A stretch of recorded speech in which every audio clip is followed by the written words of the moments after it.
तो आज हम लोग देखेंगे अबाउट आवर विजन। हमारे जो कोई चीज हमें नजर आता है, क्योंकि हम लोग अभी रे ऑप्टिक्स पढ़ने वाले हैं, नजर आता है तो हमें जो चीजें नजर आता है उसके बारे में कुछ जानकारी लेंगे, कुछ इंपॉर्टेंट पॉइंट्स लिखेंगे। ठीक है, पहला होगा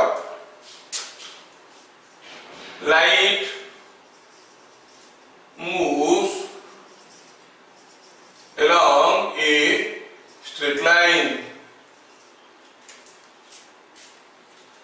वैसे आपके लेवल में ये स्टेटमेंट सही है, और आगे बढ़ के देखोगे light does not move along a straight line, it में bend across the sharp edges, जिसको हम डिफ्रैक्शन कहते हैं। It bends when passes from one medium to other medium, which is called refraction। ऐसे करके डिफ्रैक्शन, रिफ्रैक्शन, ऐसे करके brain tops आएंगे, चिंता मत करो। आपके लेवल में हम कहेंगे light moves along a straight line, मतलब हमारा ये ब्रेन सोचता है कि light moves along a straight line. हमें लगता है कि light moves in a straight line. मतलब मान लो कोई अंधेरा सा रूम है, पूरा डार्क है, किसी एक कोने में एक एलईडी लाइट ग्लो कर रहा है, आपको लाइट दिख गया, आपको कहा जाएगा जाके वो लाइट को छुओ, तो आप आसानी से छू सकते हो, क्योंकि जिधर से लाइट आ रहा है आप जानते हो कि वो सोर्स वहीं पर है। आप जानते हो कि आपका ब्रेन जानता है कि लाइट सीधा आता है आपके पास, टेढ़ा मेढ़ा घूम के नहीं आता है, तो लाइट सीधा आ रहा है। तो जहां से लाइट आता हुआ नजर आता है वो आपकी आंखों के साथ ज्वाइन करता हुआ line, along that line the ray is coming है, light moves along a straight line, ये हम जानते हैं। दूसरा हुआ, लास्ट क्लास भी शायद मैं बताया था, हमारा अगर एक आंख होता, दो आंख नहीं होता, तो हमें क्या तकलीफ होता। जब हम कोई चीज को देखते हैं, हाँ कोई बोलना चाहता है? नहीं, बोल रहा था। एक आंख अगर होता तो क्यों ये प्रॉब्लम क्या? अभी ठीक है ना सर? एक आंख में क्या तकलीफ होगा बताया था ना? मैं बोल रहा हूँ सर, मैं बोलिए लास्ट क्लास को ओके करना। ओके, जैसे ये पेन मेरे आंखों के सामने है, तो क्या हो रहा है, इससे लाइट आ रहा है, it's a non luminous body, कहीं दूसरे सोर्स से लाइट इसके ऊपर गिर रहा है, वहां से लाइट वापस मेरे आंख में आ रहा है। तो मेरा ये वाला आंख कह रहा है कि जो ऑब्जेक्ट है वो इधर है, ऐसे बोल रहा है, ठीक है, लेकिन ये वाला आंख बोल रहा है ऑब्जेक्ट इधर है ना। तो एक आंख बोल रहा है कि लाइट इधर है, ऑब्जेक्ट इधर है, दूसरा आंख बोल रहा है कि ऑब्जेक्ट इधर है।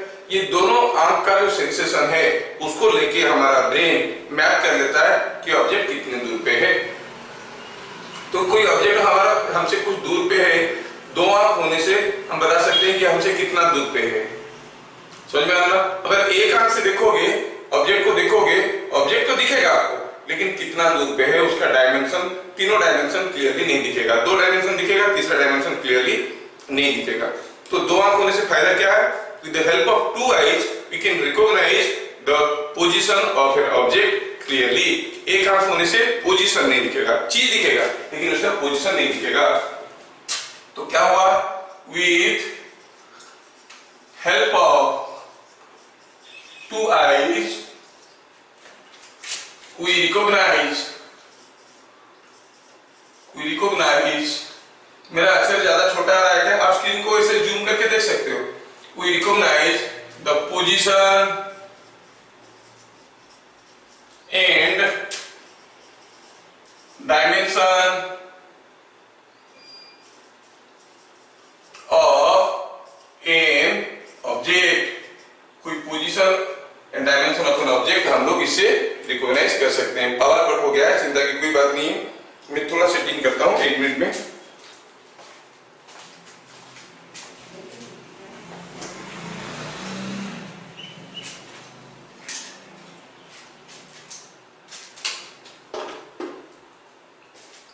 ठीक है, क्या आप लोगों को दिखाई दे रहा है इतने में काम चल रहा है कि मुझे नेसेसरी अरेंजमेंट करना पड़ेगा? दिख रहा है सबको?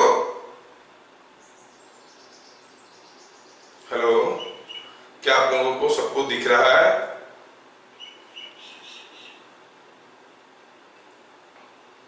हेलो, कोई कुछ बोल नहीं रहा है? अच्छा बोल रहे हैं, सुनाई नहीं दे रहा है, 1 मिनट।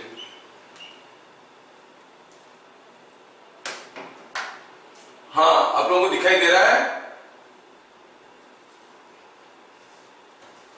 ठीक है। हाँ, तो अभी पावर कट हो गया ना, इसीलिए मैं बोल, ठीक है, ठीक है। हाँ, तो मैं क्या बोल रहा था, with the help of 2 wires, ये बोर्ड क्लियर लिया ना, यहाँ पर पावर कट हो गया है, उसी का व्यवस्था नहीं किए थे, कर लेंगे, लेकिन अभी क्लास डिस्टर्ब हो जाएगा, इसलिए नहीं कर रहे। With the help of 2 wires recognize the position and dimension of object. तीसरा हुआ resolving power of an eye. ये क्या होता है? रिजर्व कर पाएगा। जैसे मैं अगर आपके सामने ऐसे पेन रखा हूं तो आप कहोगे ये पेन है। अगर ये पेन को दूर ले जाऊंगा, बहुत दूर ले जाऊंगा, तो फिर दूर से आपको दिखेगा कि मैं कुछ पकड़ा हूं, लेकिन वो पेन है कि पेंसिल है कि स्टिक है आपको पता नहीं चलेगा। You are not able to recognise.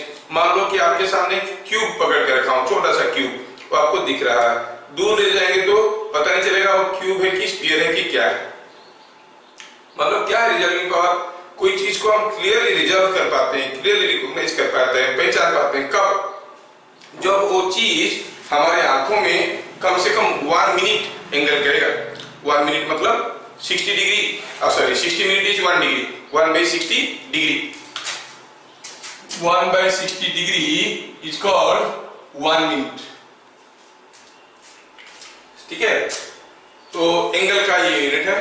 तो हम कहेंगे अगर कोई चीज मैं देख पा रहा हूं, क्यों ये पेन को मैं देख पा रहा हूं क्योंकि यहाँ से कोई रे मेरे आंखों में आ रहा है, यहाँ से भी आ रहा है, ये जो दोनों रे आके मेरे आंख में पहुंच रहे हैं वो 1/60 डिग्री से ज्यादा है, तो मैं इसको देख पा रहा हूं। अगर ये पेन को पास ले आऊंगा तो एंगल बढ़ जाएगा कि घट जाएगा? बोलो तो, ये एंगल बढ़ जाएगा कि घट जाएगा? मेरे आंखों में करता हुआ एंगल बढ़ेगा कि घटेगा? पास में ले आने से क्या होगा? बढ़ जाएगा।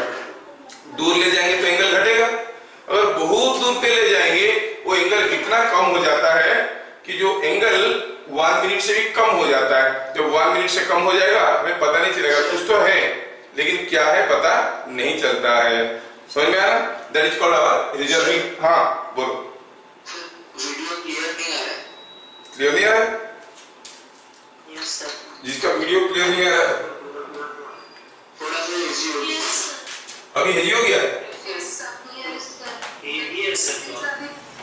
अभी हेजी हो गया? देखो तो, वो पावर कट हो गया था ना, थोड़ा तकलीफ हो रहा था। अभी ठीक है ना? Yes sir. वो पावर कट हो गया था, सेट करने की कोशिश कर रहे थे। हाँ, तो उसमें क्या हुआ, मैं लैपटॉप से करता हूँ, जब पावर कट हो जाता है लैपटॉप स्लीप मोड में चले जाने की कोशिश करता है तो हेजी हो जाता है। एनीवे, तो हम देखें क्या अभी कि कोई चीज को हम आसानी से रिकॉग्नाइज कर पाएंगे अगर उससे उसके एंड से निकलते हुए 2 रे हमारे आंखों में कम से कम 1/60 डिग्री एंगल कर रहे हैं। If the rays coming from 2 ends of an object form an angle more than 1/60 degree, 1/60 degree, ठीक है? तो करेंगे तो then it can be clearly resolved by our eye। हमारा आंखों में ये क्लियरली दिखेगा कि चीज क्या है। क्या मैं इस चीज को समझा पाया? रिजर्विंग पावर ऑफ ए आई आपको समझ आया क्या? बोलो। अगर 1/60 डिग्री एंगल बनेगा तो दिखाई देगा। जब 1/60 डिग्री में बहुत डिफिकल्टी से दिखेगा, उससे ज्यादा एंगल होने से हम देख पाएंगे, उससे कम होने से तो देख ही नहीं पाएंगे। मतलब दिखेगा क्या है लेकिन पता नहीं चलेगा। समझ में आ रहा है? जैसे मैं आपको बता दूं एग्जांपल, सपोज सुन लो, आपस में बात मत करो, सुन लो। मान लो कि आप हाईवे पे खड़े हो, दूर से कोई गाड़ी आ रहा है, दूर से कोई गाड़ी आ रहा है, उसका सामने का दोनों हेडलाइट मिलके एक लाइट जैसे दिखेगा। आपको नहीं दिखेगा कि दो लाइट है, क्योंकि वो दोनों लाइट का जो एंगल आपकी आंखों में फॉर्मेशन हो रहा है वो 1/60 डिग्री से कम है। जैसे जैसे वो पास आने लगेगा आपको दोनों लाइट क्लियरली दिखेगा। अगर रास्ते से हट नहीं गए तो चढ़ भी जाएगा आपके ऊपर, है कि नहीं? तो मतलब जब दूर पे हो दोनों लाइट मिलके दूर से दिख रहा है कि एक गाड़ी आ रहा है, एक गाड़ी आ रहा है, उसका एक लाइट है। पास में आने के बाद पता चला कि ये कार है कि नहीं, कि ये दो हेडलाइट है। तो दोनों हेडलाइट आपकी आंखों में जो एंगल कर रहे थे वो 1/60 डिग्री से कम था, इसलिए दोनों मिलके एक लाइट जैसे दिख रहे थे। पास आने के बाद पता चला एंगल ज्यादा हो गया, तब दिख रहा है क्लियरली कि नहीं इसका दो हेडलाइट है कि नहीं? एग्जैक्टली वैसे मान लो कि करीब मान लो कि आधा किलोमीटर दूरी से स्ट्रेट रोड है, आधा किलोमीटर दूरी से कोई कार आ रहा है। आप बता नहीं सकते कार आ रहा है कि बाइक आ रहा है, रात में मैं बता रहा हूं, क्योंकि आपको एक लाइट दिख रहा होगा। पास आने के बाद पता चलेगा नहीं ये कार है, क्योंकि दो हेडलाइट है कि नहीं? That is what is called reserving power of our eye. क्या मैं आपको समझा पाया अभी?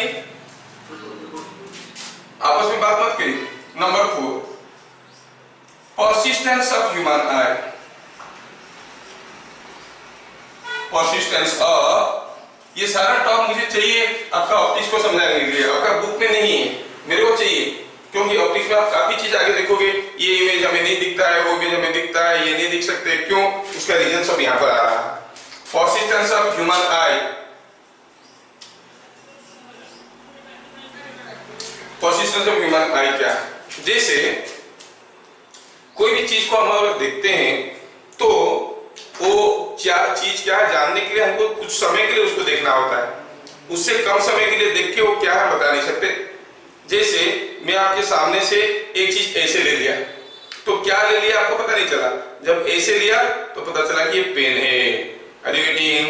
सेम चीज को लिया, पेन को लिया, आंखों के सामने से लिया, ऐसे ले लिया, अब पता नहीं चला क्या लिया, है कि नहीं? That means when the object lies in front of you for a time, that is called persistence of human eye. इसका वैल्यू है 0.01 सेकेंड। 0.01 सेकेंड के लिए रहेगा आपकी आंखों के सामने, तभी आप उसको पहचान सकते हो। जैसे ये धीरे धीरे जा रहा है आपकी आंखों के सामने, 0.01 सेकेंड से ज्यादा समय के लिए रहा तो आप बोलते हैं पेन है। ऐसे ले लिया, बताओ क्या? यू कैनॉट टेल, क्योंकि आया तो आंखों के सामने, इतना कम समय के लिए आया कि हम रिकॉग्नाइज नहीं कर पाए। तो क्या कहता है persistence of human I? If two different events happen in front of our eye for a or in a time duration,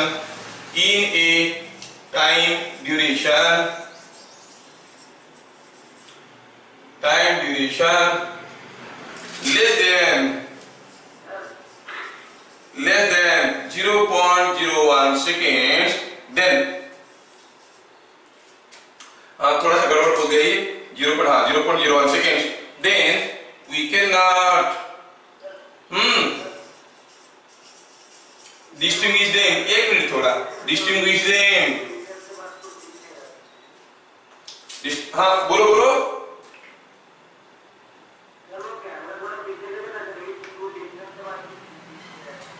कहाँ के बाद दिखाई नहीं दे रहा है? सर आप लोग कैमरे से राइट में रहिए, हम लोग का राइट, आप लोग का लेफ्ट। नहीं वो मैं समझ गया, मैं जब लिख रहा हूँ तो लिखने के लिए आपको लिखने के लिए समय दूंगा ना, मैं बोर्ड पे लिखने के बाद मैं साइड हो जाऊंगा, फिर तुम लोग लिखोगे, मेरे साथ साथ मत लिखो, मैं जो बोल रहा हूँ उसको सुनो। कट रहा है सर साइड में। कौन सा पार्ट कट रहा है? कौन क्या नहीं दिख रहा है? ये 1 2 3 4 दिख रहा है? हाँ सर देखने से फूल दिख रहा है। हाँ तो हॉरिजॉन्टल करके देखो। ये लोग थोड़ा एक्वेंटेड नहीं है ना, इसलिए उनको तकलीफ हो रहा है। आपको मोबाइल को पोर्ट्रेट्स के नहीं है, लैंडस्केप में रखना है।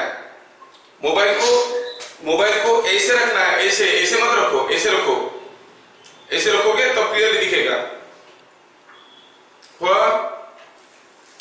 मेरे छोटे छोटे पहलवान, मोबाइल पकड़ना नहीं आता है, हो गया। और मोबाइल को हाथ में पकड़ के मत रखो, किसी के कोई बुक के सहारे ढेर लगा के रख दो फिर लिखो। पकड़ के रखोगे तो हिलते डुलते रहेगा, ब्रेन पे ज्यादा असर होगा। क्या करें, लॉकडाउन में तो ऐसे ही पढ़ेंगे, 1-2 क्लास में सेट भी हो जाओगे। Less than 0.01 second, then we can not distinguish them, हम उनको डिस्टिंग्विश नहीं कर सकते। अगर हमारे सामने दो इवेंट हो जाते हैं और दोनों के बीच में टाइम गैप 0.01 सेकंड से कम है, हम उसको अलग अलग से पहचान नहीं सकते। समझ में आया क्या? जैसे मैं एक छोटा सा एग्जांपल देता हूं, आप लोग परसिस्टेंस ऑफ ह्यूमन आई के ऊपर मैं आपको एक छोटा video at the end of the class दिखा दूंगा। उसमें क्या होता है कि आप भी घर में बना सकते हो। आप एक काम करो, ये कोई एक ये ऊपर वाला हिस्सा मिटा दो, ये वाला मिटा दो, यहाँ पर हो गया। हाँ, तो मान लो आप घर में काम करो, एक छोटा सा ये पेपर में ऐसे करो, पेपर में से कट पीस लो, ऐसा एक छोटा सा कट पीस, और उसके दोनों तरफ आपको फिगर बनाना है। आप थोड़ा बड़ा करके बना सकते हो, मैं छोटा सा बना रहा हूं। एक कट पीस लिए, उसका दोनों साइड में, एक साइड में आप ऐसे बनाओ, ड्राइंग करो ऐसे, ठीक है, और दूसरे साइड में आप तोता बनाओ। देखो कितना बढ़िया तोता बना, ठीक है।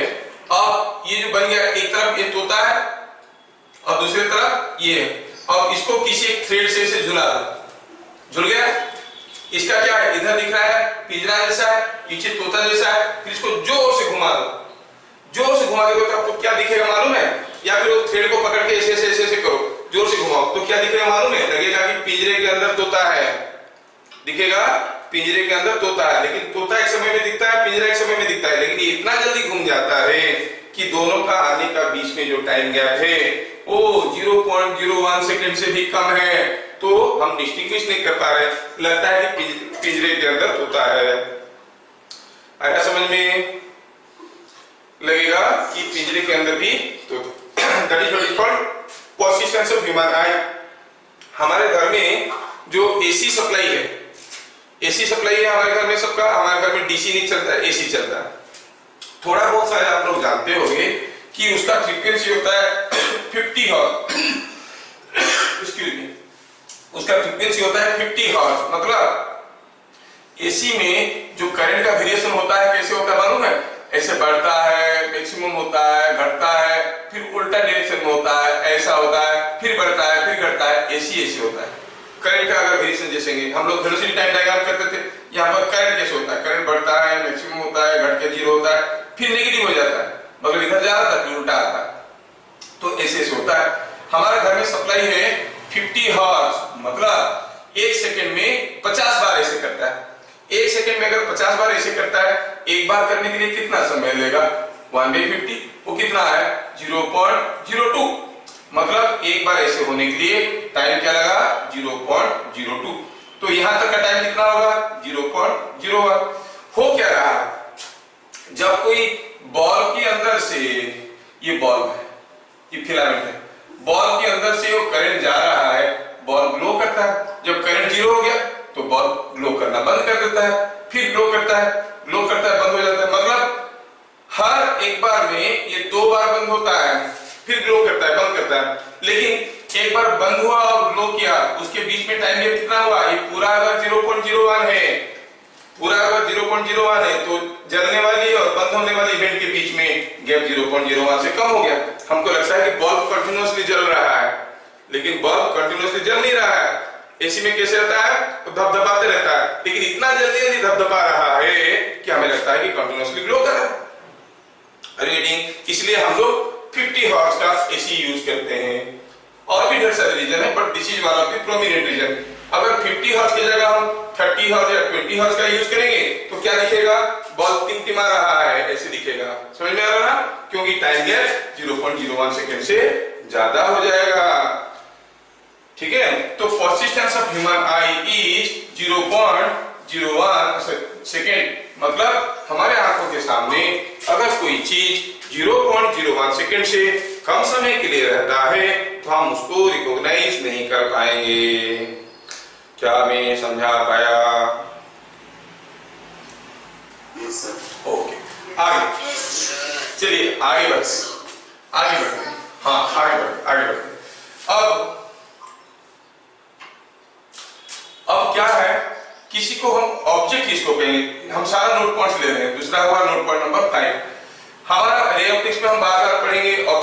इमेज, ये सब के बारे में बार बार पढ़ेंगे। तो ऑब्जेक्ट हम किसको कहते हैं और इमेज हम किसको कहते हैं, ठीक है। अब क्या होता है, उससे पहले let us understand, it's very important, I am entering to the chapter, please understand it clearly what it means by reflection. Reflection का मतलब क्या है, कब होता है, रिफ्लेक्शन का मतलब क्या है, कब होता है। मान लो एक वॉल है, आपके सामने कोई एक मिट्टी से बनाया हुआ वॉल है, आप मशीन गन लेके डुक डुक डुक डुक डुक डुक डुक डुक फायरिंग कर लोगे, क्या ऑब्जर्व करोगे, जो गोली गन से जा रहा है कुछ उसके अंदर से घुस के पार हो रहा है और कुछ जो है टकरा के वापस भी आ रहा है, सारे पार नहीं होंगे, सारे वापस नहीं आएंगे, है कि नहीं। अगर वो कंक्रीट का बनाया हुआ है तो सारा का सारा वापस आ जाएंगे, कुछ भी नहीं घुसेगा अंदर, लोहे का बनाया हुआ है तो टकरा के सारे वापस आ जाएंगे। वैसे ही जब लाइट रे किसी सरफेस पे गिरता है, depending upon the nature of that medium, हो सकता है कि कुछ लाइट रे अंदर से घुस के पार हो जाता है, कुछ वापस आ जाता है। ऐसा कब होता है, जब लाइट रे अपने रास्ते में कोई ऑब्जेक्ट को पाता है तो हो सकता है कि सारा का सारा लाइट रे टकरा के वापस आ गया, या फिर हो सकता है कि कुछ अंदर भाग गया, कुछ बाहर आ गया। लेकिन हम अभी बात करेंगे ट्रांसपेरेंट मीडियम का। कोई अगर ट्रांसपेरेंट मीडियम कहेंगे तो किसको ट्रांसपेरेंट मीडियम कहते हैं, जिसमें सारा का सारा लाइट रे घुस के निकल जाता है। कोई अगर परफेक्टली ट्रांसपेरेंट ग्लास प्लेट है, वो उसको आपके सामने ऐसे कैमरा के सामने रखूंगा, आपको प्लेट नहीं दिखेगा, मैं दिखूंगा, सब हाथ ऐसे क्यों रखेंगे आप पूछोगे, जबकि दोनों हाथ के बीच में एक ग्लास प्लेट है, आपको दिख नहीं रहा है, सारा का सारा लाइट पार हो रहा है। वो सेंट गोबिंद का एडवर्टाइजमेंट दिखाता है ना, ग्लास का डोर लगाया हुआ है, सब जाके टकराते हैं, क्योंकि डोर दिखता नहीं है ग्लास का, क्योंकि प्योर ट्रांसपेरेंट है। कोई ट्रांसपेरेंट नहीं है तो क्या होगा, चीज वहां से टकराएगा और वापस जाएगा। तो रिफ्लेक्शन क्या होता है, होता क्या है, चलो इसको मिटा देता हूं, आप लोग लिख लोगे या फिर स्क्रीनशॉट ले लो, मैं इसको मिटाता हूं।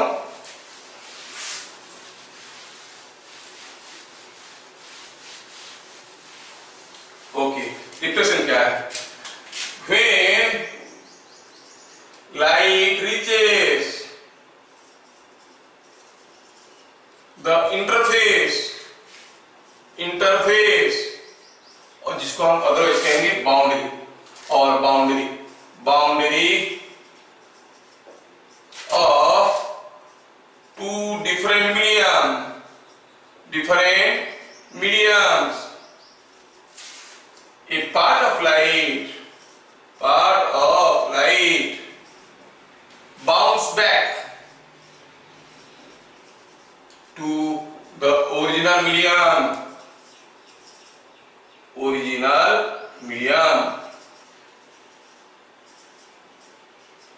The phenomenon is called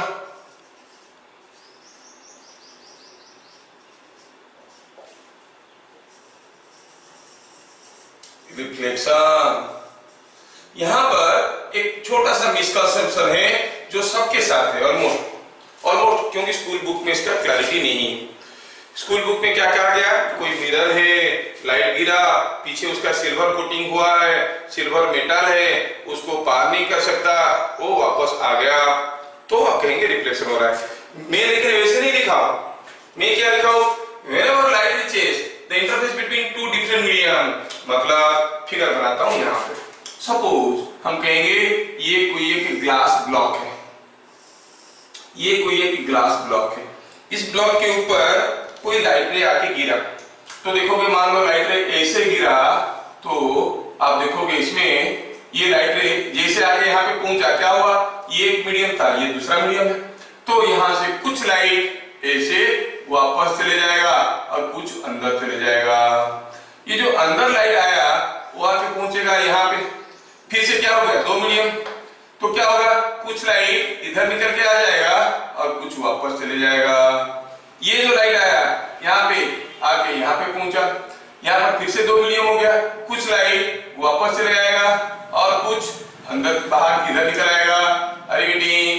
So what you find, whenever it is reaching the interface or boundary between two different medium, a part of light is reflecting back, bouncing back, and part of light is passing to the other medium.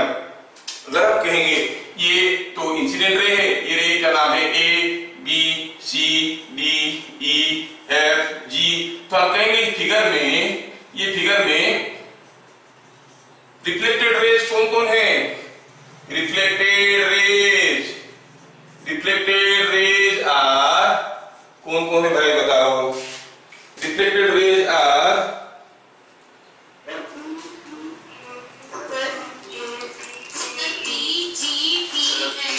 Yes, reflected rays are E, पहले B से शुरू करो भाई, ऊपर हुआ है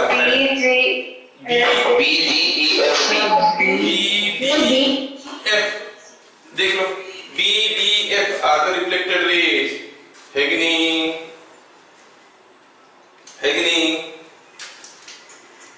आया समझ में? हाँ बोलो, बी डी जी तो बाहर निकल गया भाई। देखो, जब यहां पर रिफ्लेक्शन हुआ कौन रिफ्लेक्ट किया? बी। जब यहां पर रिफ्लेक्शन हुआ कौन रिफ्लेक्ट किया? डी।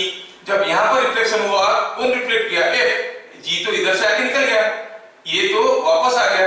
ओरिजिनल मीडियम में वापस आना चाहिए, bounce back to the original medium. इस मीडियम से आ रहा था, इसमें ही वापस आया। ये इस मीडियम से आ रहा था, इसमें ही वापस गया। ये इस मीडियम से आ रहा था, इसी मीडियम में वापस गया। रीडिंग समझ में आ रहा है क्या? है समझ में ना?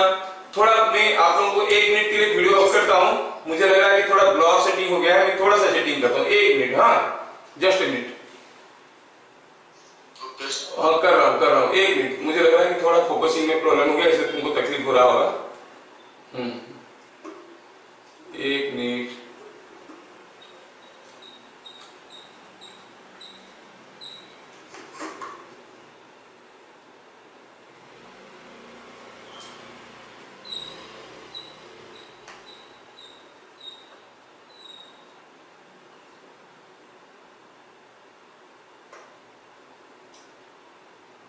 हाँ, तो बात ये चल रहा था कि हमें रिफ्लेक्टेड रे समझ में आ गया, what is reflection. So when under what condition reflection takes place? Reflection कब होता है? जब क्या होता है कि light passing through a medium reaches the interface, the boundary between two different medium. दो डिफरेंट अलग अलग मीडियम की बाउंड्री के पास पहुंचेगा तो उसमें क्या होगा कि आपको रिफ्लेक्शन हो जाएगा। ठीक है, अब ये हो गया इंसिडेंट रे, ये हो गया रिफ्लेक्टेड रे। ठीक है, तो अगर हम कहेंगे कि नंबर 6 में थोड़ा पहुंचेंगे और थोड़ा नोमेनक्लेचर करेंगे, यहाँ पे नोमेनक्लेचर देखेंगे इसमें कि मान लो कि ये कोई एक सरफेस है, चलो यहां पर करते हैं, ये कोई एक सरफेस है और ये सरफेस का इधर से सिल्वर है, लाइट इसके अंदर पार नहीं हो सकता। कोई लाइट रे ऐसे गिरा और जहां पे गिरा वहां पे एक नॉर्मल में ड्रॉ कर दिया और लाइट रे फिर रिफ्लेक्ट करके ऐसे चला गया। तो थोड़ा मैं नेमिंग करता हूं आपके, ये मान लो ए है, ये बी है, ये एन है, ये सी है, इस एंगल को आई कहेंगे, इस एंगल को आर कहेंगे। ये सारा नाम आपको याद रखना पड़ेगा। क्या है इसमें आप कहोगे AB is called incident ray. ठीक है ना? ये जो BN है ये क्या है? It is normal means perpendicular, normal at point of incidence, जहां पर लाइट गिरा वहीं पर नॉर्मल ड्रॉ किया गया है। BC is reflected ray. समझ में आ रहा है क्या? ये I, एंगल I, ये क्या है? I is the angle between incident ray and the normal at the point of incidence. It is called incident angle. और जो R हुआ एंगल उसको कहेंगे रिफ्लेक्टिंग एंगल। अब आगे मैं ये टर्म को यूज करूंगा और आपको समझ में आ जाना चाहिए मैं क्या मीन कर रहा हूं। ये हो गया इंसिडेंट एंगल। सारा एंगल मेजर किया जाता है with respect to the normal at the point of incidence. Like the ray coming from point A is striking the surface at point B. It is called point of incidence. इस point में हम ये surface को normal draw किए, जिस surface पे गिर रहा है उसको एक नॉर्मल ड्रॉ किए और ये रिफ्लेक्टेड रे बन गया। ठीक है, नोमेनक्लेचर समझ में आया। अब हम लोग देखेंगे what is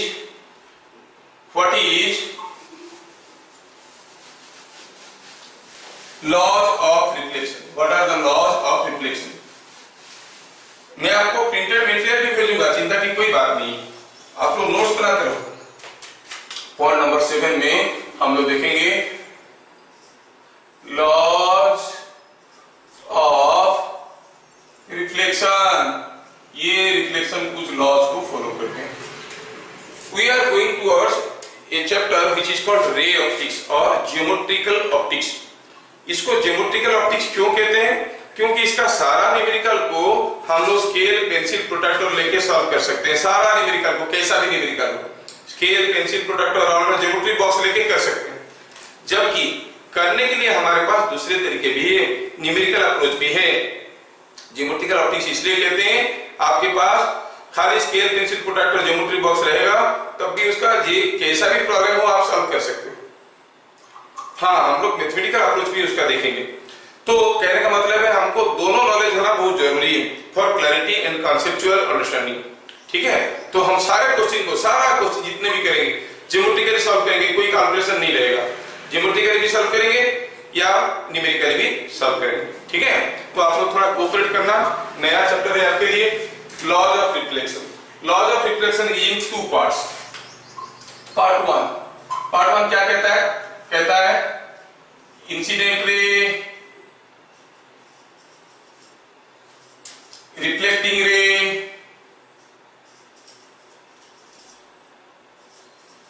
and the normal at point of incidence,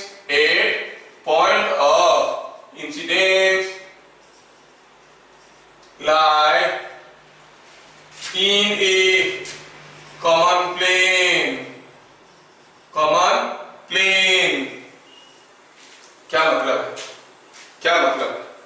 मतलब हुआ ये कि जैसे मान लो ये कोई सरफेस हुआ और कोई रे ऐसे गिर रहा है और ये हो गया normal. These two are lying on the plane of the board। तीसरा जो रिफ्लेक्टेड रहेगा उसको भी इसी प्लेन में रहना है, ऐसे रहना है। मान लो कि ऐसे रिफ्लेक्ट किया और ऐसे निकल गया, ये नहीं हो सकता। ऐसे निकल गया, ये नहीं हो सकता। निकलेगा कैसे? along the plane only, they will always lie in a common plane। समझ में आया क्या? they always lie in a common plane। दूसरा क्या हुआ? दूसरा हुआ the incident angle and the reflecting angle are always equal to each other। वो हरदम इक्वल रहेंगे और ऑलवेज इक्वल, ये अलग अलग नहीं हो सकते। कहने का मतलब है जो आई एंगल होगा that will be equal to angle R। मतलब जितना एंगल में गिरेगा उतना एंगल में जाएगा। अगर ये एंगल 60 डिग्री है तो ये एंगल भी 60 डिग्री होगा मेरे भाई। मजेदार है कि नहीं?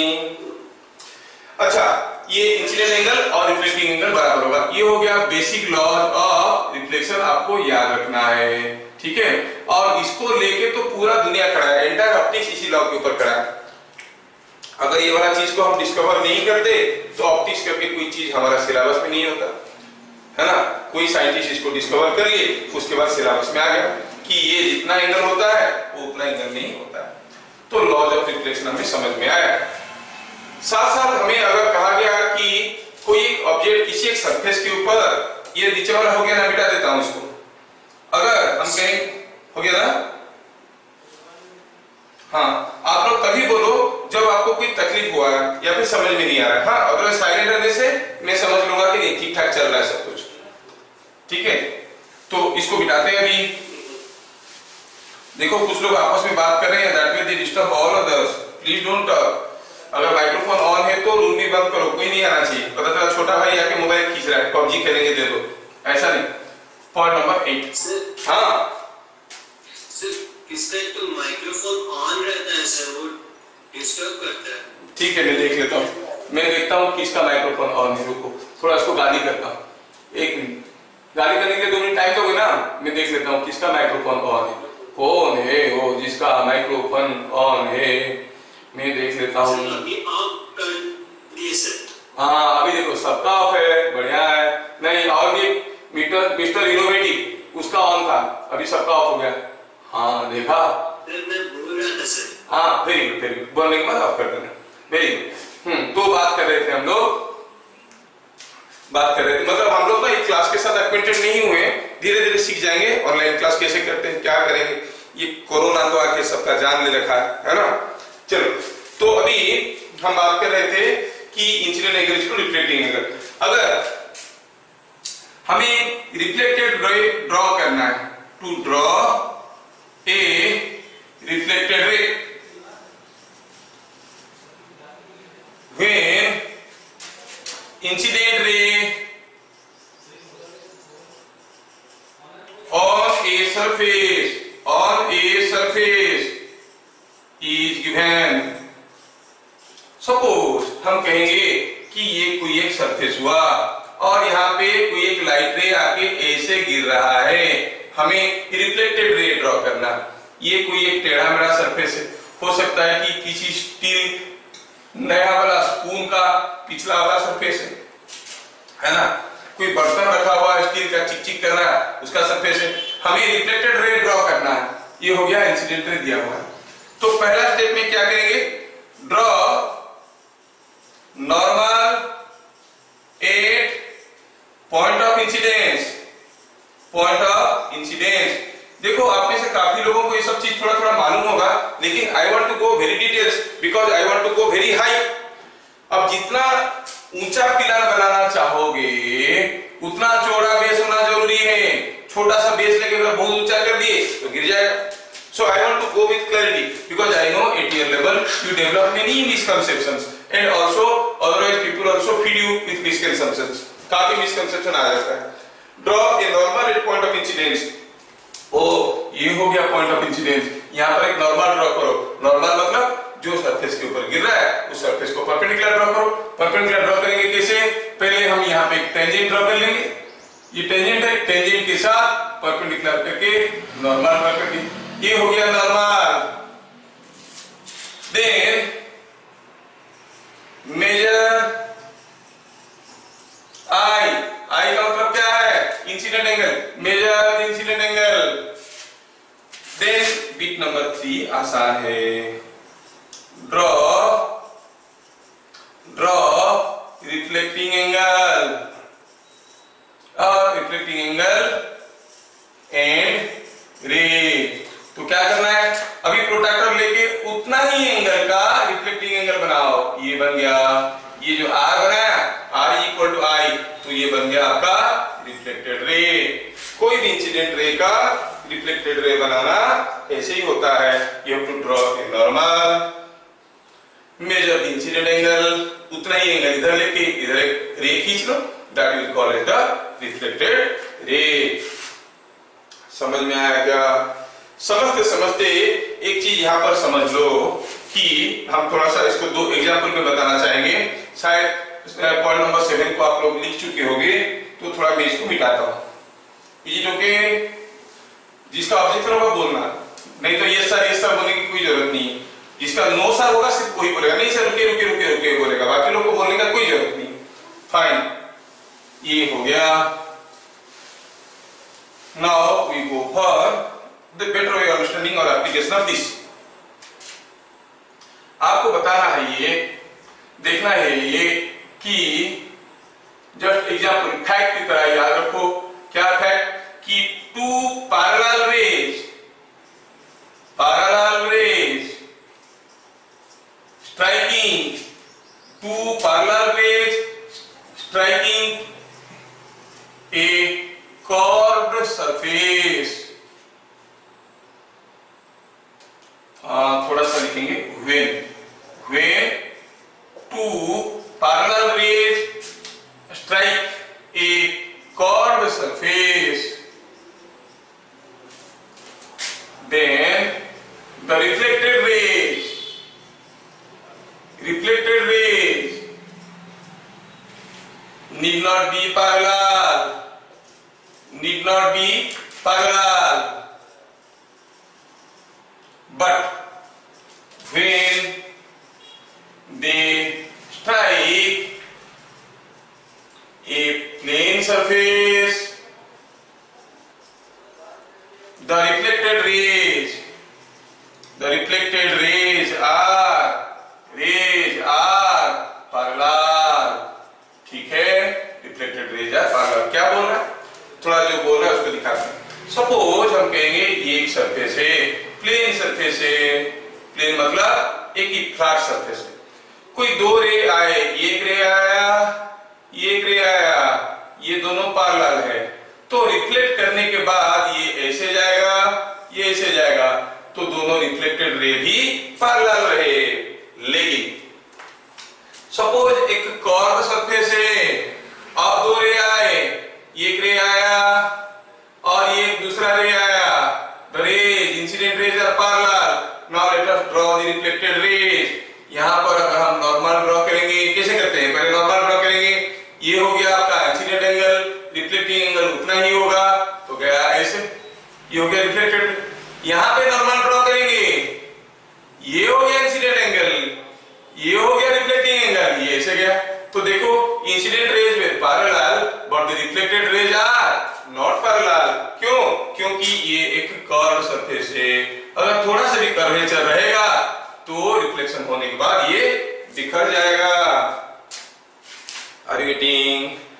जैसे मैं बताया कि मिरर में रिफ्लेक्शन होता है तो हमें अपना फेस दिखाई देता है, क्या रिफ्लेक्शन आपका बुक से नहीं हो रहा है, कॉपी से, वॉल से नहीं हो रहा है, फिर अपना फेस क्यों हर जगह नहीं दिखाई देता है?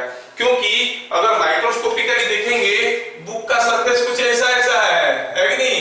तो जो लाइट रे आ रहे हैं रिफ्लेक्ट करके, एक तो आपकी आंखों में जा रहा है, दूसरा कहीं दूसरे जगह चले जा रहा है। If the rays reach your eye then you can see, if the rays are not reaching your eye how can you see them? तो रेज सारे आंख में नहीं जा रहे, इधर उधर से डिस्टर्ब हो जाते हैं।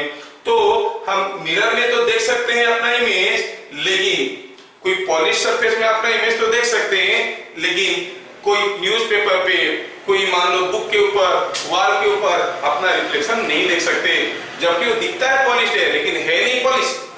जैसे ये बोर्ड दिखता है पॉलिश है, ये पॉलिश नहीं है, माइक्रोस्कोपिकली देखोगे तो उसका सरफेस टेढ़ा मेढ़ा है।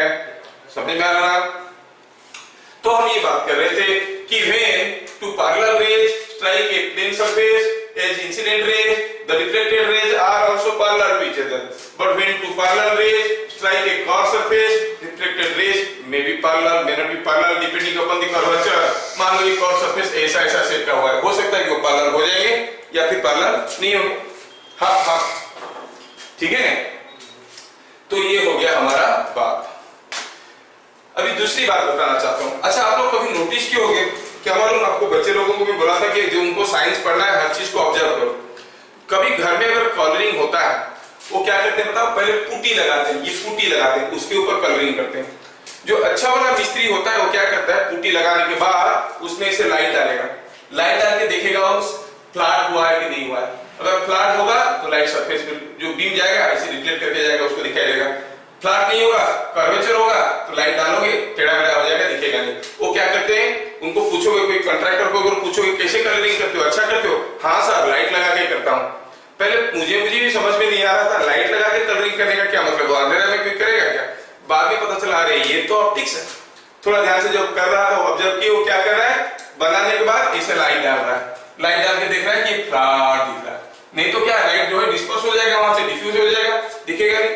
अच्छा, हमको फिजिक्स सिखा रहा है, पहले हम लोग कहाँ सिखाएंगे सर, जितना जानते हैं वैसे कर रहे हैं, अच्छी बात है। समझ में आया ना?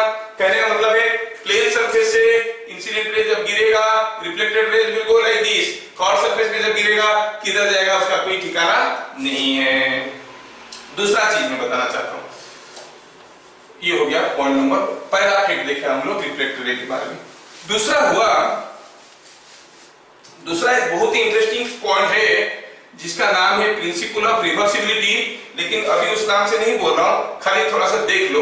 हो क्या रहा है, हो ये रहा है कि अगर कोई लाइट रे ऐसे गिरा किसी भी सरफेस पे, चाहे फ्लैट सरफेस हो या कर्व सरफेस हो, गिरा, गिरने के बाद ऐसे गया, सोचो अगर यहां से गिरता तो कैसे जाता, वो भी ऐसे ही जाता।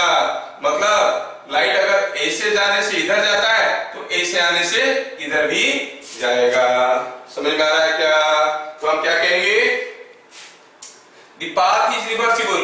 अगर इधर से कोई लाइट है वो ऐसे जा गया और इधर पहुंचा, और यहां पर लाइट शो रखेंगे तो मान लो कि यहां पर कोई एक लाइट स्पॉट रखे और पेंसिल टॉर्च लगा दी, एक पेंसिल टॉर्च लेजर लाइट वाला लगा दी, रिफ्लेक्ट करके आके मान लो यहाँ पे किसी स्पॉट पे गिर रहा है। अब पेंसिल टॉर्च को इधर रखो, वो आके इसी स्पॉट पे गिरेगा। मतलब ऐसे जाता है तो इधर जाता है, रिफ्लेक्ट करके ऐसे आएगा इधर जाएगा। इसको कहते हैं प्रिंसिपल ऑफ रिवर्सिबिलिटी। अगर हम ये लाइट जो इधर से जा रहा था इसको किसी तरह से रोक के वापस यहां से भेज देंगे, मतलब किसी मिरर पे गिरा फिर वहां से वापस आने लगा तो ये ऐसे आएगा, आके ऐसे जाएगा। समझ में आ रहा है क्या? तो क्या कहता है वो principal of reversibility? Principal of reversibility, reversibility. हाँ, thank you.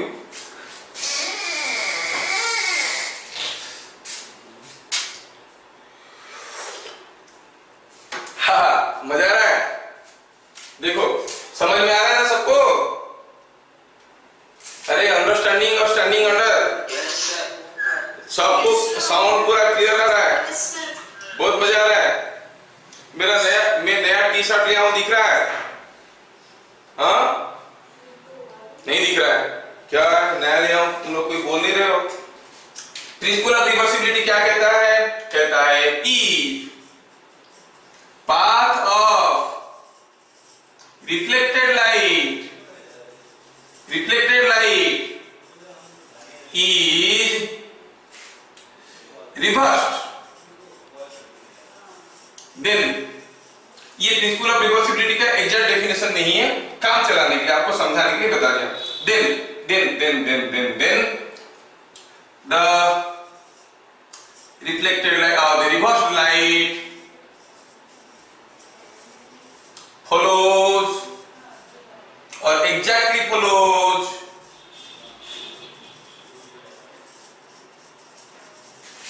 the same path। अब मैं आपको एक मुश्किल सवाल पूछने वाला हूं, ठीक है? तो ये आपको समझ में आ गया, मैं पहले से भी बता चुका हूं, this is not the exact definition, definition में फेरबदल होगा, अभी काम चलाने के लिए इतना बताया गया। ये हिस्सा एक पार्ट है प्रिंसिपल ऑफ रिवर्सिबिलिटी का। हाँ, तो क्या बोले कि अगर लाइट को किस तरह से रिवर्स कर देंगे तो उसी रास्ते में वापस आएगा। अब सोचो, मान लो कि ये एक मिरर है, ये एक मिरर है। हम कोई चीज को कब देख पाते हैं? जब वहां से कोई रे आके ये हमेशा ना बार बार बाहर जाती है, अंदर left meeting joint meeting, left meeting joint meeting, पकड़ के है। हाथ क्यों लगाते हो मोबाइल को? चुपचाप रखो उसको। सुनाई नहीं दे रहा। किसको? अनिश कुमार लेफ्ट मीटिंग, वो लोग जा रहे हैं, आ रहे हैं, जा रहे हैं, फिर से ज्वाइन कर रहे हैं, सुनाई नहीं दे रहा है?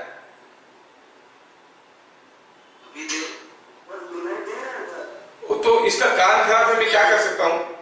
तुम लोग मोबाइल को पकड़ के मत बैठो। अनिश कुमार, तुम बाहर क्यों जाते हो, फिर ज्वाइन क्यों करते हो? मैं बार बार बोल रहा हूं कि मोबाइल को छोड़ो, मोबाइल को किसी बुक के सहारे टेबल के ऊपर रख दो, फिर करो, पकड़ के मत बैठो। हाँ, तो क्या बात कर रहे थे? बात ये कर रहे थे कि जो प्रिंसिपल ऑफ रिवर्सिबिलिटी, हाँ, तो कोई चीज हमें दिखता कब है? जब वहां से कोई रे सीधा हमारे आंखों में आता है तो हमें दिखाई देगा। मान लो कि कोई रे खिड़की से, कोई ऑब्जेक्ट खिड़की से बाहर है, कोई सोर्स ऑफ लाइट खिड़की से बाहर है, वहां से जो रे आ रहा है हमारा पेट पे गिर रहा है लेकिन आंख में नहीं गिर रहा है, क्या हम उसको देख पाएंगे? नहीं देख पाएंगे। वो अगर हमारा आंख में गिरेगा, अरे हाँ वहां पर कोई चीज है, वो हमें दिखेगा, क्योंकि देखते हम लोग आंख से, इतना तो जानकारी सबको है कि नहीं? अब सोचो कि एक मिरर है, आप उधर बैठे हुए हो, मैं इधर बैठा हुआ हूं, हम लोग थ्रू दी मिरर एक दूसरे को देखने की कोशिश कर रहे हैं। ये आपका कौन सा बॉडी पार्ट को अगर मैं देख पाऊंगा, आप भी मेरा वही बॉडी पार्ट को देख पाओगे? दिमाग लगा के बताओ, वो आपका कौन सा बॉडी पार्ट है जिसको अगर मैं देख पा रहा हूं तो जैसे मैं एग्जांपल देता हूं, अगर मैं मिरर में आपकी पाँव को आपकी अगर हैंड्स को देख पा रहा हूं, क्या आप मेरे हैंड्स को देख पाएंगे? नहीं देख पाएंगे। क्या अगर मैं आपका मान लो कि मैं आपकी सर को देख पा रहा हूं तो आप मेरे सर को देख पाएंगे? नहीं। अगर मैं आपके लेग्स को देख पा रहा हूं, आप मेरे लेग्स को देख पाएंगे? जरूरी है? नहीं। कौन सा बॉडी पार्ट है अगर मैं देख पा रहा हूं तो आप भी मेरा देख पा रहे होंगे? कौन सा? आंख से, है कि नहीं? अगर मैं मिरर में आपकी आंख को देख पा रहा हूं, आप भी मिरर में मेरा आंख को देख पा रहे होंगे। मतलब क्या हो रहा है? मेरे आंख से निकलता हुआ कोई रे रिफ्लेक्ट करके आपकी आंख में जा रहा है, मतलब आपकी आंख से आता हुआ रे उसी रास्ते में मेरे पास आ रहा है। That is what is principle of reversibility. समझ में आया क्या? आया कि नहीं आया? That is what is called principle of reversibility. ठीक है, तो प्रिंसिपल ऑफ रिवर्सिबिलिटी समझ में आया। And we could catch these two facts. ठीक है, ये दोनों फैक्ट को हम लोग अभी देख लिए। आप लोग बढ़िया से नोट बनाओ। अभी इतना हड़बड़ी में इतना सारा चीज पढ़ाया।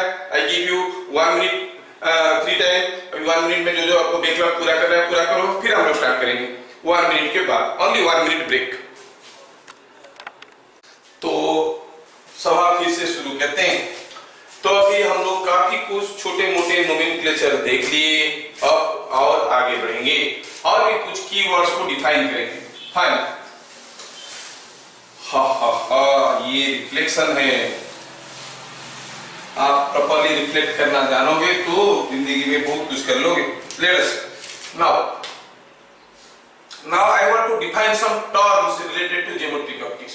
वन हुआ, क्या है? पहला हुआ ऑब्जेक्ट। ऑब्जेक्ट किसको कहेंगे? ऑब्जेक्ट किसको कहेंगे? हाँ, ऑब्जेक्ट किसको कहेंगे? कोई भी चीज रखा है उसको ऑब्जेक्ट कहेंगे। हाँ ठीक है, सब जानते हैं इसे, लेकिन ज्योमेट्रिक ऑप्टिक्स में किसको ऑब्जेक्ट कहेंगे ये जानकारी रहेगा तो न्यूमेरिकल सॉल्व करने में आसान होगा। अच्छा, ऑब्जेक्ट किसको कहेंगे? सोचो, ये कोई एक सरफेस है और ये चीज मान लो एक चीज यहाँ पर कोई चीज रखा हुआ है और किसी दूसरे जगह से इसके ऊपर लाइट गिर रहा है। अब लाइट गिर के यहाँ से रिफ्लेक्ट करके आ रहा है, एक लाइट ऐसे आ रहा है, एक लाइट ऐसे आ रहा है। यहाँ से रिफ्लेक्ट करके कोई रे ऐसे जा रहा है, यहाँ से रिफ्लेक्ट करके कोई रे ऐसे जा रहा है और आपकी आंखों में दोनों लाइट रे गिर रहे हैं। Your light rays are reaching your eye. तो क्या हुआ? आपको दिखेगा कि ऑब्जेक्ट कहाँ है? लगेगा आपको तो क्या लगता है? आपको क्या लगता है? ऑब्जेक्ट सीधा सीधा है। आपको लगेगा, ये आप बोलेगा ऑब्जेक्ट किधर है? इधर है, इधर इधर इधर इधर इधर नहीं बोलेगा। ये बोलेगा ये किधर है? बोलेगा ये इधर है, इधर है, इधर है। तो दोनों मिला के लगेगा कि ऑब्जेक्ट इधर है। तो जब आप इस ऑब्जेक्ट को यहाँ पर रखे हो, यहाँ से निकलता हुआ रे ऐसे जाके रिफ्लेक्ट करके आपकी आंखों में जा रहे हैं, आपको वो ऑब्जेक्ट नहीं दिख रहा है। मान लो कि इस ऑब्जेक्ट के सामने में कार्डबोर्ड रख दिया हूं, आपको अभी ऑब्जेक्ट दिख नहीं रहा है, लेकिन जो दिख रहा है जिसको आप ऑब्जेक्ट बोल रहे हो वो ऑब्जेक्ट नहीं है, कुछ दूसरा चीज है कि नहीं? तो ऑब्जेक्ट किसको कहेंगे? ये हो गया इंसिडेंट रे, ये हो गया रिफ्लेक्टेड रे। ये दोनों इंसिडेंट रे जो आ रहे थे इनको बढ़ाओ तो ये एक जगह मिल रहे हैं। The point where the incident rays meet the object is located there. The point where the reflected rays meet, ये तो रिफ्लेक्टेड रे ऐसे जा रहा था, ये ऐसे जा रहा था, आपको लग रहा था कि इधर है क्योंकि आपकी आंखों में जब कोई लाइट गिरता है आपको लगता है कि सोर्स इधर। तो ये जो दोनों रिफ्लेक्टेड रे को अगर बढ़ाएंगे तो क्या हुआ? दोनों आके यहाँ पर मिल रहा है तो आपको देखने वाले को लगेगा कि ऑब्जेक्ट यहाँ पर है। Just think of a very dark room, यहाँ पर कोई एक एलईडी लाइट ग्लो कर रहा है, उसके सामने कार्ड रख दिए, कार्डबोर्ड रख दिए, आप इधर से देख रहे हो, इधर एक मिरर रखा है, पूरा अंधेरा रूम है, एलईडी ग्लो नहीं करेगा तो मिरर भी नहीं दिखेगा। जैसे एलईडी ग्लो किया आपको लगेगा कि यहाँ पर कोई लाइट ग्लो किया है कि नहीं, क्योंकि आप इसको तो देख नहीं सकते। Are you getting? तो we will now define location of the object and image. Where the object is located? The object is located at the point of coincidence of the incident rays. जहां पर incident raise मिल रहे हैं वहां पर object होता है। जहां पर रिफ्लेक्टेड रेज मिल रहे हैं वहां पर इमेज होता है। इसको हम कहेंगे ऑब्जेक्ट और इसको हम कहेंगे इमेज। ये हो गया ऑब्जेक्ट और इसको कहेंगे इमेज। देखने वाले को पता नहीं चलेगा कौन ऑब्जेक्ट है कौन इमेज है, लेकिन जानकारी है क्योंकि आप दोनों को देख रहे हो, आप दोनों को देख रहे हो तो जानकारी आप कहोगे हाँ ये ऑब्जेक्ट है, ये इमेज है। नहीं तो अंधेरे में देखने वाले को पता नहीं चलेगा वो ऑब्जेक्ट को देख रहा है कि इमेज को देख रहा है। उसको पूरा अंधेरा है, कोई बोलेगा कि जो लाइट एलईडी लाइट ग्लो कर रहा है उसको एक पत्थर मारो तो आप इधर को पत्थर मारोगे इसे, जबकि है वो इधर, क्योंकि आपको लगेगा यही ऑब्जेक्ट है। गेटिंग? तो ऑब्जेक्ट और इमेज के बारे में जो बता रहे थे, पहला चीज मैं बताया where they are located. The object is located at the point of incidence of the incident rays, point of meeting of incident rays. Where the image is located, the image is located at the point of meeting or point of coincidence of, जहाँ पर coincide कर रहे हैं, point of coincidence of the reflected rays. अब ये जो incident raise है ये सचमुच यहाँ पे आके मिल रहे हैं, सचमुच मिल रहे हैं, तो आप कहोगे ये सचमुच ऑब्जेक्ट है, मतलब रियल ऑब्जेक्ट। ये जो रिफ्लेक्टेड रेज है ये रेज ऐसे जा रहे हैं, इनको जितना भी एक्सटेंड करोगे कहीं मिलेंगे क्या? नहीं मिलेंगे हो, लेकिन अगर जबरदस्ती उल्टे तरफ एक खींचोगे तो यहाँ पर मिल रहे हैं। They are practically not meeting each other, they are virtually meeting. If extended on to the other side then the image is called a virtual image. ये हो गया वर्चुअल इमेज। समझ में आया क्या? सिमिलरली ऑब्जेक्ट भी वर्चुअल ऑब्जेक्ट हो सकता है, इमेज भी वर्चुअल इमेज रियल इमेज हो सकता है। ठीक है, ये सारा चीज को अभी हम लोग लिखेंगे क्योंकि वर्चुअल ऑब्जेक्ट तुम्हारा क्लास 8 वाला सिलेबस में नहीं है, लेकिन हम लोग तो आईटी फाउंडेशन कोर्स कर रहे हैं ना, क्लास सिलेबस के अंदर लिमिटेड रहेंगे क्या? हमारा तो सिलेबस इज अनलिमिटेड। तो आगे बढ़ते हैं। ये कितना नंबर पॉइंट था भाई? 8 था क्या? ऑब्जेक्ट इज लोकेटेड एट, हाँ नहीं है, हाँ थोड़ा मेरा मैथमेटिक्स वीक है, तुम लोग मैनेज कर लो। Object is located at the point of meeting of the incident rays. Incident rays जहां पर मिल रहे हैं वहां पर ऑब्जेक्ट होता है। If incident raise really meet at a point, then it is called real object। हम फिगर बना के दिखाएंगे, चिंता की कोई बात नहीं है। लिखने के लिए हड़बड़ी मत करो, मैं समय दूंगा लिखने के लिए, समझो। It is called A real object if the incident rays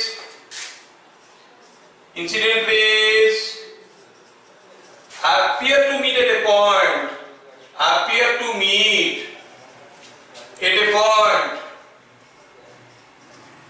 on extension or upon extension,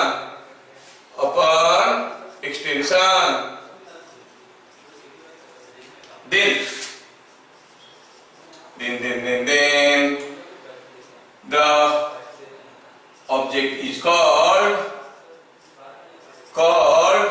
a virtual object।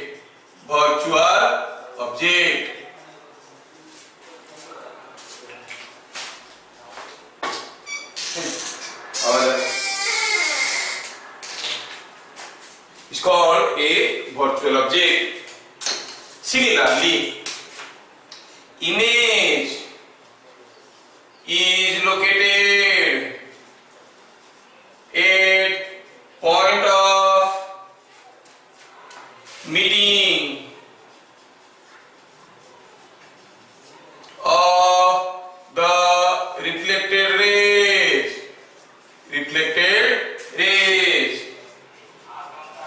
ठीक है, if reflected rays really meet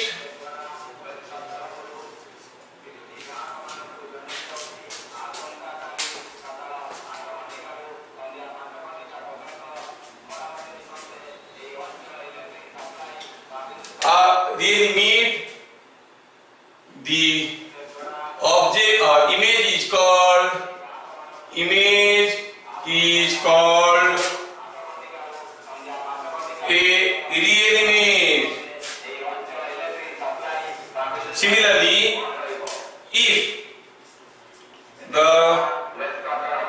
reflected raise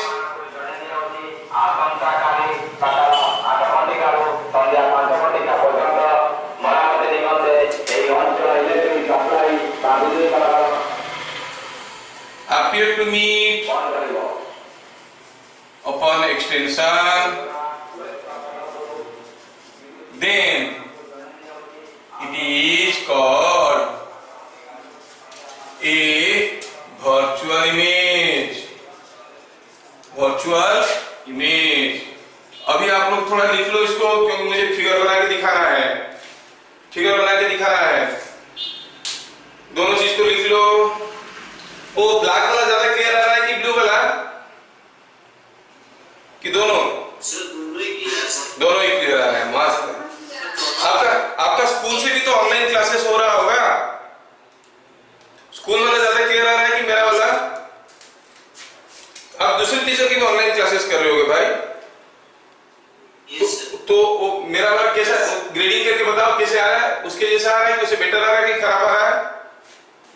sir अच्छा आ रहा है सर। अच्छा आ रहा है। अभी सपोज हम कहेंगे ये एक मिरर है, इस मिरर पे क्या हो रहा है, कोई एक ऑब्जेक्ट इसके सामने रखे हैं, यहां से निकलता हुआ रे ऐसे गिर रहा है, ऐसे गिर रहा है, इधर से गिरने वाला रे ऐसे रिफ्लेक्ट करके आ रहा है, और इधर से रिफ्लेक्ट करने वाला रे ऐसे करके आ रहा है। अब हम देखेंगे कि जो इंसिडेंट रेज है उनको अगर मिलाएंगे तो सचमुच यहाँ पे मिल रहे हैं। ये किस किस्म का ऑब्जेक्ट हुआ? ये हुआ रियल ऑब्जेक्ट, इसको कहेंगे ऑब्जेक्ट। तो क्या कहेंगे इसमें हुआ? Real object. अच्छा, क्योंकि ऑब्जेक्ट यहाँ पर ये इंसिडेंट रे जा रही है मीटिंग, लेकिन ये रिफ्लेक्टेड रे को कितने भी आगे ले लो, मिलेंगे क्या? नहीं मिलेंगे। अगर इनको एक्सटेंड करने की कोशिश करोगे तो हो सकता है कि they will appear to meet somewhere here, है ना? तो आप कहोगे यहाँ पर मिल रहे हैं। इसका मतलब ये रिफ्लेक्टेड रे सचमुच मिल नहीं रहे हैं। कौन सा इमेज बना रहे हैं? ये वर्चुअल इमेज। ध्यान से दिखना, ये वर्चुअल इमेज कहां फॉर्मेशन हुआ? मिरर के आगे कि पीछे? पीछे हुआ ना। अगर केस बदल देता हूं, सपोज हम कहेंगे यहां पे एक मिरर है, इस मिरर पे लाइट रे गिर रहा है, तो मान लो कि ऐसे करके दो रे आगे गिर रहे हैं। सपोज हम कहेंगे कि ये जो रे आ रहे हैं, एक रे ऐसे आ रहा है, दूसरा रे ऐसे आ रहा है। These two rays are coming and incident on it. Both of them are incident rays. इनको कितना भी बढ़ाओ मिलेंगे नहीं। अगर इनको एक्सटेंड करते हो तो they appear to meet somewhere here. तो आप कहोगे ये हो गया, क्योंकि इंसिडेंट रे है तो ये बन गया ऑब्जेक्ट। तो ये कौन सा ऑब्जेक्ट बना? Virtual object. अब यहां से जो लाइट रे रिफ्लेक्ट करेगा वो ऐसे आएगा, यहां से जो लाइट रे रिफ्लेक्ट करेगा वो ऐसे आएगा, और ये दोनों आके मिले यहाँ पे, तो क्या मिला? ये reflected rays are really meeting at a point. यहाँ पर ये इमेज इसका पीछे हो रहा था, अब इमेज तो मिरर के सामने होने लगा है। अब क्या कहोगे? Real image. समझ में आ रहा है क्या? ये हो गया real image, virtual object. Real object, virtual image. Are you getting? आप कहोगे क्या सर रियल ऑब्जेक्ट के लिए हरदम वर्चुअल इमेज होगा? नहीं नहीं नहीं नहीं नहीं, real image object real image ऐसे भी हो सकता है, बट वो प्लेन मिरर में नहीं होता है। प्लेन मिरर में ऑब्जेक्ट और इमेज का नेचर उल्टा रहता है। लेकिन मैं यहाँ पर बताना चाहूंगा, मैं काफी जगह आपकी बुक्स में देखा हूं, इवन एमटीएससी लेवल की क्वेश्चंस में भी देखा हूं, the image formed in a plane mirror is real virtual both ऐसे रहता है, और आंसर क्या रहता है? वर्चुअल। इमेज हरदम वर्चुअल नहीं, इमेज रियल भी हो सकता है। समझ में आया क्या? तो अगर हायर लेवल में देखोगे तो आपको याद रखना है, चाहे एनटीएससी में आ जाए उसकी बावजूद वो गलत है, गलत तो गलत है, कोई बोल देगा तो क्या गलत चीज सही हो जाएगा क्या? 50 लोग बोलेंगे मिलकर गलत चीज को तो सही नहीं हो जाएगा, जो सही है वो सही है। क्या है? The image formed in a plane mirror. आपके स्कूल में अगर आपकी मिस पूछेंगे तो आप बोलना कि वर्चुअल है, वो खुश हो जाएंगे, लेकिन ध्यान रखना image formed in a plane mirror may be real may be virtual. अब मान लो ये चीज तो की होगी, मान लो आप बैठ के किसी दोस्त को परेशान करने के लिए मिरर लेके उसके मुंह में लाइट डाल रहे हो, सनलाइट गिर रहा है किसी मिरर पे, आप उसके मुंह में डाल रहे हो रहा है ना, सनलाइट गिरा यहाँ पे और उसको मिरर को ऐसे ऐसे करके किसी के मुंह में डाल के उसको परेशान भी करते हो। मतलब क्या हो रहा है? The rays reflecting from the mirror are meeting at the face of your friend, है कि नहीं? तो क्या बन गया? रियल इमेज बन गया, है कि नहीं? तो रियल इमेज फॉर्मेशन होता है। कभी कभार देखोगे कि मान लो घर में किसी बकेट में पानी रखा हुआ है, खिड़की खुला हुआ है, खिड़की से लाइट रे आके बकेट के पानी में गिरेगा, वहां से रिफ्लेक्ट करके घर की छत पे एक स्पॉट बन रहा है। मतलब क्या है? वो रियल इमेज है। समझ में आ रहा है क्या? Image can be real, image can be virtual. तो आपको याद रखना है, ये हो गया हायर अंडरस्टैंडिंग के लिए, ठीक है? ये हो गया स्कूल वाला, your miss will otherwise miss you. अगर इसको बोलोगे तो पता चला डरने पड़ेंगे, मत बोलना, ये सब चीज सीख लेना था, ठीक है? तो रियल इमेज वर्चुअल इमेज हम लोग देख लिए। तो प्लेन मिरर में भी रियल इमेज हो सकता है। स्कूल एग्जाम में आएगा तो लिखेंगे नहीं वर्चुअल होता है, वो लोग खुश हो जाएंगे, जान लो दोनों होता है, ठीक है? ओके, अब इसको मिटाता हूं। फिगर बना लिए हम लोग, फिगर बना लिए। क्या आप बोलोगे sir real object real image का एक फिगर दिखाइए? हाँ दिखा सकते हैं, उसमें कोई बड़ी चीज नहीं है। रियल ऑब्जेक्ट और रियल इमेज का भी फिगर हम दिखा सकते हैं आपको, ठीक है? मैं भी करके एक छोटा सा फिगर यहाँ पे दिखा देता हूँ। सपोज कोई मिरर देखने में थोड़ा ऐसा टेढ़ा टाइप का है, बाद में पढ़ेंगे, इसको कॉन्केव मिरर कहते हैं। ऐसा एक मिरर में मान लो कि यहाँ पर कोई एक ऑब्जेक्ट रखा है, ठीक है? और मान लो यहां से कोई रे आके यहाँ पे गिर रहा है, कोई रे आया यहाँ पे गिरा, कोई रे आया यहाँ पे गिरा। यहाँ पर जो रे गिरा हम यहाँ पे नॉर्मल ड्रॉ करेंगे और ये ऐसे निकल के आ जाएगा। नॉर्मल ड्रॉ करने के बाद जितना होगा इंसिडेंट एंगल उतना होगा रिफ्लेक्टिंग एंगल। तो you see incident rays are meeting here, you find a real object. अच्छा, यहां से जो आएगा वो कैसे होगा? यहाँ पे एक नॉर्मल ड्रॉ करो, ये हो गया नॉर्मल, क्योंकि स्फीयर है ना, स्फीयर में स्फेरिकल सरफेस है तो नॉर्मल ड्रॉ करेंगे, it will be passing through the centre. तो यहाँ पे जो नॉर्मल होगा वो भी कुछ दिखने में इस किस्म का होगा, है ना नॉर्मल। तो यहाँ से जो रिफ्लेक्टेड रे निकलेगा वो ऐसे निकलेगा, उसके साथ उतना ही एंगल करके निकलेगा। And you see these two rays are meeting somewhere here. Real object, real image. जानने वाला रियल हीरो, नहीं जानने वाला फालतू का हीरो। ये रियल ऑब्जेक्ट, ये रियल इमेज।